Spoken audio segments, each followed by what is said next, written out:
సాధించాం. చదువుల్లో ఉద్యోగాలలో 33% రిజర్వేషన్లు సాధించాం.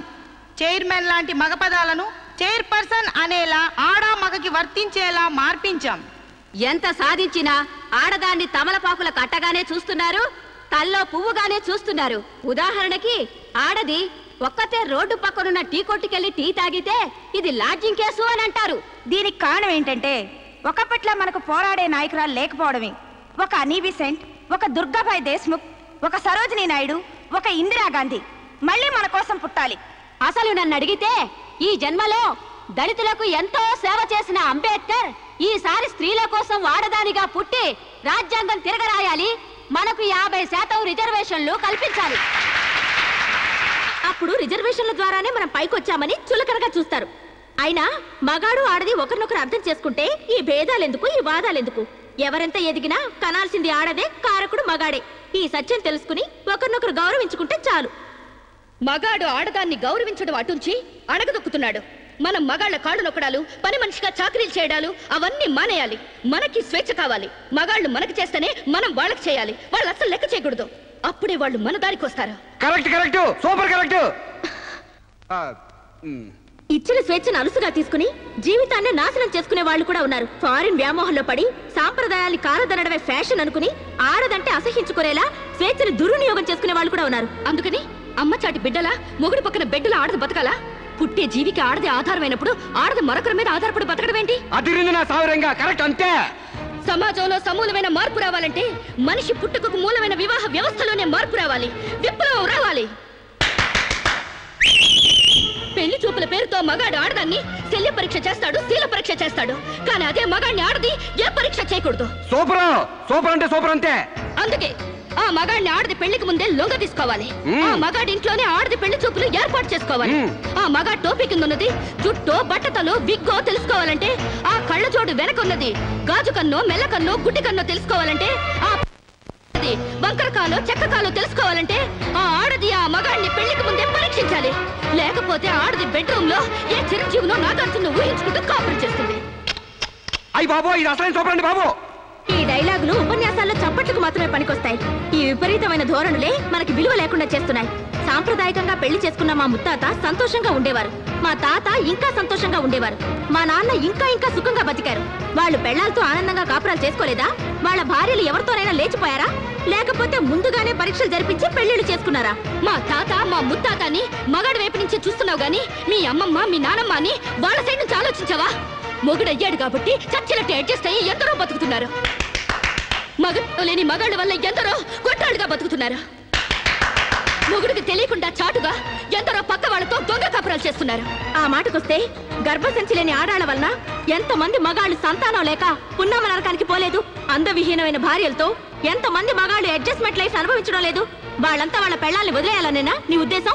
అందుకే పెళ్లి చూపుల ఆచారాల్ని పూర్తిగా మార్చేయాలని గొంతు తెచ్చుకునేది. ఎండ కాస్తుంటే గొడుగేసుకోవాలి గాని ఆకాశానికి అడ్డు కడతావా? సూర్యుని పగల కొడతావా? అంతకన్నా వెర్ర ఆలోచన మరొకట్లేదు. మగాళ్ళలో మార్పు కోసం పవిత్రమైన ఆ పెళ్లి ఆచారాన్ని నాశనం చేసుకుంటావా? కాన్పు ముందు నొప్పులు, మార్పు కోసం కష్టాలు తప్పవు. నొప్పుల కోసం భయపడితే జననాలుండవు, కష్టాల కోసం వెనక్కి తగ్గితే సుఖాలుండవు. ఆచరణకి సాధ్యం కాని వాటి గురించి ఆలోచించడమే వ్యర్థం. ఆచరణలో పెట్టి చూపిస్తాను. చెప్పడం తేలికే గాని చెయ్యడం కష్టం. నేను చెప్పింది చేసి చూపిస్తాను. ఈ వివాహ వ్యవస్థనే మారుస్తాను. పెళ్లికి ముందే ఒక మగాడితో డేటింగ్ చేసి అతను అన్ని విధాలా నాకు నచ్చితేనే అతన్ని పెళ్లి చేసుకుంటాను. నీ తలతిక్క పిచ్చి పనులు ఒప్పుకోవడానికి ఇదేం ఫారెన్ కాదు, ఇండియా. అక్కడి దాకా ఎందుకే? ఇప్పుడే ఒప్పిస్తాను. సాంబశివరావు, నాతో డేటింగ్ చేస్తావా? మీరు చెప్పిందా రైటు, మీ వెనకాల రైటు. డేటింగ్ అంటే ఏంటమ్మా? పెళ్లికి ముందు ఒకరి ఇష్టాల గురించి మరొకరు తెలుసుకోవడానికి కలిసి ఉండడం, అదే డేటింగ్. ఇదేంటిది కొత్తగా ఉంది? ఇది కొత్తగా నేను కనిపెట్టిందేం లేదు. డేటింగ్ అనేది ఫారెన్ లో ఎప్పటి నుంచో ఉంది. సాంబశివరావు, ఒప్పుకుంటున్నావా? శిరీష్ గారు ఏం చెప్పినా నేను కాదనండి. చూసావా, అప్పుడే మార్పు తేవడం స్టార్ట్ చేశాను. అంటే పెళ్లికి ముందే మీరు ఒకే ఇంట్లో కాపురం చేస్తారనమాట. ఒకరి పక్కన ఒకరు పడుకుంటారనమాట. ఒకరింగిలో ఒకరు తింటారనమాట. ఆఫ్ కోర్స్, మేమిద్దరం 6 నెలల పాటు ఒకే ఇంట్లో ఉంటాం.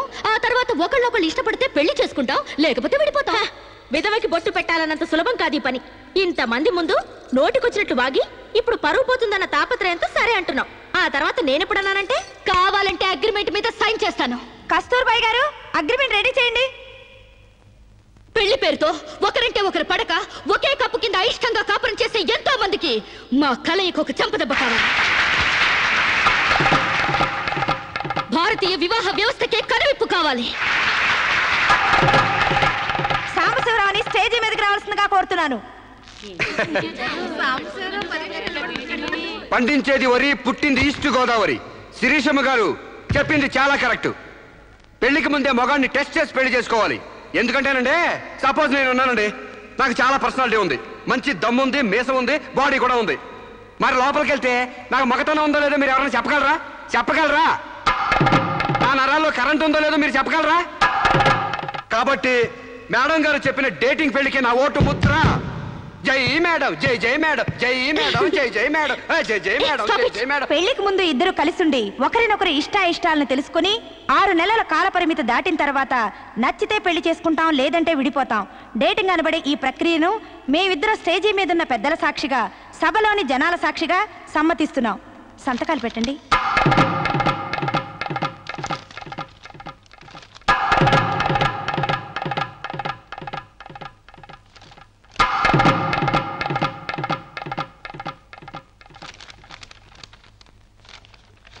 ఇక 6 నెలల తర్వాత మాకిష్టమైతే మీ అందరి సమక్షంలో మేము పెళ్లి చేసుకుంటాం.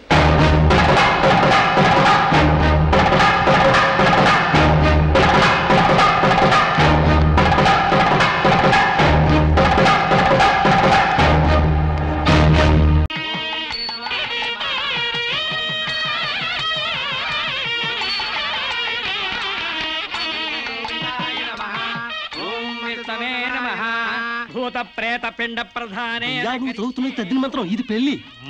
ఈ దిక్కుమాలిన పెళ్లికి రావాల్సింది అసలు మనం కాదయ్యా, మంత్రసాం. ఏ నిమిషంలో పురుటి నొప్పులు వచ్చేస్తాయో ఏమో. ఈ పెళ్లి క్యాన్సిల్ చేసుకుని బిడ్డ బారసాల రోజున మ్యారేజ్ ఫిక్స్ చేసుకుని బిడ్డతో సాక్షి సంతకం చేయించుకుంటుందో ఏమో. నువ్వు కానీ సోఫాలో పెళ్ళేంటి విడ్డూరం కాకపోతేను. ఒకసారి శోభన మంచం ఎక్కాక సోఫాలో కట్టుకుంటే ఏంటి, స్టోర్ రూమ్ లో కట్టుకుంటే ఏంటి. అయినా నా వరకు నాకు ఈ పద్ధతి బాగా నచ్చిందమ్మా.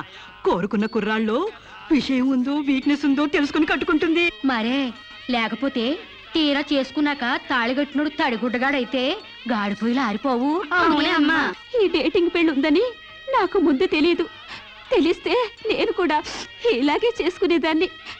చూడటానికి శోభన్ బాబులా ఉన్నాడని, కరెంట్ ఆఫీసులో పని చేస్తున్నాడని కట్టుకున్నా. తర్వాత తెలిసింది ఆయన బాడీలోనే కరెంట్ లేదని.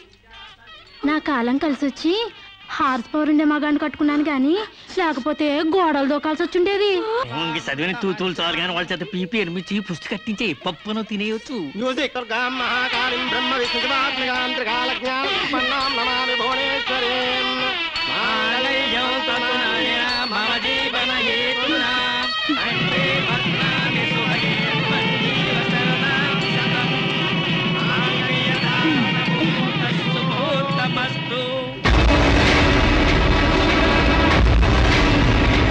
గాడ్రేజ్ బీరోలో భద్రంగా దాచుకో.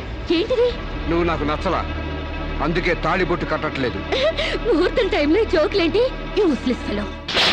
ఇంకొకసారి యూజ్లెస్ ఫెలో అన్నావంటే చెప్పుతో కొడతా.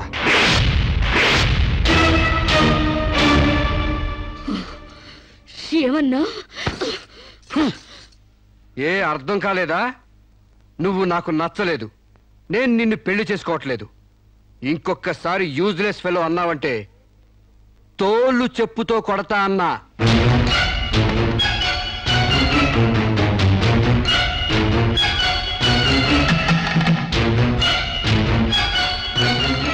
ఆగు బాబా, ఏమైంది? మీ చెల్లెలు నాకు నచ్చలేదండి, ఈ పెళ్లి క్యాన్సిల్. ఏమిటి పెళ్లి క్యాన్సిలా? అవును, ఇష్టపడి డేటింగ్ పెట్టుకున్నావు.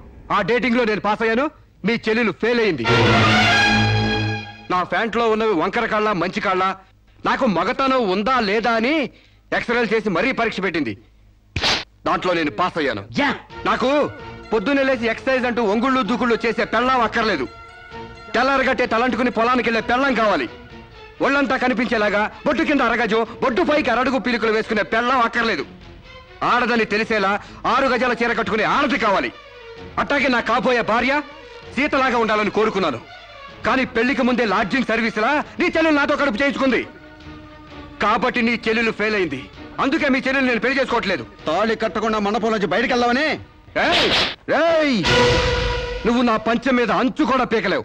సాంబశివరావు, డేటింగ్ లో పాస్ అయ్యాను ఫెయిల్ అయ్యానని నీ దారి నువ్వు చూసుకుంటే ఈ కడుపుకు బాధ్యులు ఎవరు? ఇత్తనం నాడితే మొక్క మొలుస్తుందని ముందు మీకు తెలియదా? ఒళ్ళు కొవ్వెక్కి కడుపు చేయించుకోవడం మీ ఆడబడుచు తప్పు గాని నా మగతనం తప్పు కాదు. సాంబయ్య, నన్ను మోసం చేయడానికి నీకు ఎంత ధైర్యం రా?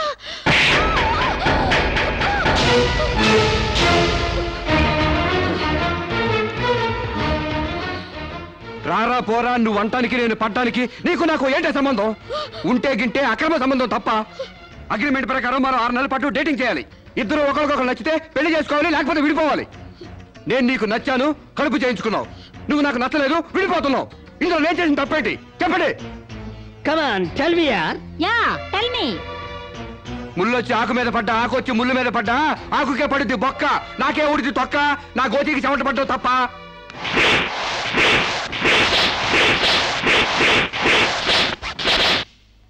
నాన్న, సీన్ అర్థమైంది? అర్థమైంది. అయితే టాటా చెప్పొచ్చాయి. సారీ యార్, take it easy, don't feel uneasy. All the best, bye bye, see you.